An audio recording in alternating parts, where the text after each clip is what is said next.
And a good Sunday morning. You know, it was 10 years ago this very month that the Senate's so-called Gang of Eight rolled out an immigration reform plan that they believed could finally pass Congress. We all wish we didn't have this problem, but we do, and we have to fix it. Because leaving things the way they are, that's the real amnesty. I think 2013 is the year of immigration reform. But it was not, and the laws haven't changed. 2 years later, Donald Trump would launch his presidential campaign, building his entire political identity on the issue of being tough on immigration and tough on the border. Trump even promised to wall off the nation's 2,000-mile southern border. And though the wall didn't materialize, his administration, in an attempt at deterrence at the border, instituted policies that included separating migrant children from their parents and instituting the Remain in Mexico program, which sent migrants back to Mexico while seeking U.S. asylum.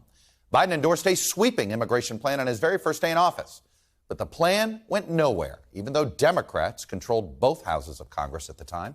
Instead, the administration has adopted several of the Trump policies he once criticized, including a transit ban, which will force some migrants to apply for asylum from their home countries. Now, as Biden formally runs for a second term, the immigration issue, which he never mentioned this week in his announcement video, continues to be one of his toughest challenges. In 2021, more migrants crossed the southern border than in any year since at least 1960. And in 2022, the record was broken again. In 2 weeks, an emergency public health rule known as Title 42 that has allowed both the Trump and Biden administrations to expel migrants and block most access to asylum at the border since March of 2020, allegedly to prevent the spread of COVID, will officially expire.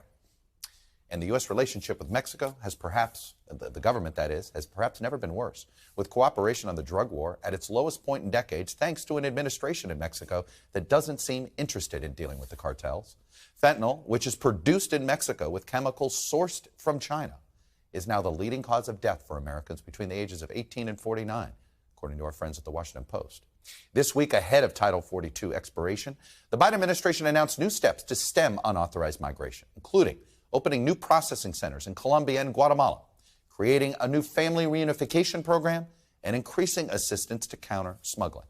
Homeland Security Secretary Alejandro Mayorkas acknowledged there would be a border surge, but he also said it does not mean more migrants should come. The smugglers' propaganda is false. Let me be clear. Our border is not open and will not be open after May 11th. Thanks for watching our YouTube channel. Follow today's top stories and breaking news by downloading the NBC News app.